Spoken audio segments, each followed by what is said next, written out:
Hurmatli chalinjonlar, agar sizlar biron joyda ishlamasanglar, faqat uydagilarning xizmatini qilib yursanglar, 10 yildan keyin ham o'sha uydagilarning xizmatini qilib yuraverasizlar. To'g'ri, sizga eringiz ko'chaga ishlashga ruxsat bermaydi. Lekin shunaqa ishlab olib, uyda o'tirib ham ishlasanglar bo'ladi. Uyga ozgina zeriksanglar agar, zerikkan vaqtinglar ko'chaga bir chiqib kelish kerak. O'shaning uchun ko'chaga chiqib kelishga ruxsat beradigan, xohlasanglar ishlab, xohlasanglar o'zlaring uchun kerakli mahsulotlarni oladigan mana shunaqa Feberlik kompaniyasiga sizlarni taklif qilaman. Men misol uchun o'zimning sog'lig'im uchun, o'zimning parvarishim uchun azo bo'lganman, mahsulotlarni ichki summasida olaman deb. Agar sizlar ham mahsulotlarni ichki summasida olishni xohlasanglar, direktdan yozinglar. Bu men ichayotgan kollagenim marina kollageni, ya'ni baliq pipetlari asosida tayyorlangan. Bu sochga, tirnoqqa va terini sog'lomligiga, odamning ichki organizmlarini yoshartirishga yordam beradi. Ayniqsa buni yoshligingizdan boshlab ichsangiz, shu yoshlikni uzoqroq muddat saqlab qolishga yordam beradi.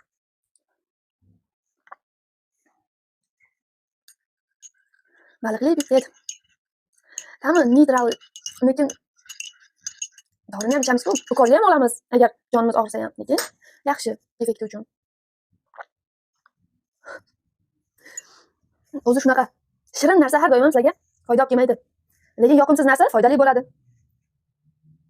Xuddi ko'chadagi qizlar ko'zlaringga chiroyli ko'rinib, uylardagi ayollar ko'zlariga xunuk ko'ringani lekin sizlarga foydali-ku. Halol yana. Buni ham orqasida halol degan sertifikati bor. Foydali, lekin ichish qiyin. Lekin ichsa bo'ladi. Kerak bo'lsa direktdan yozinglar, dastlabki qilib olaman.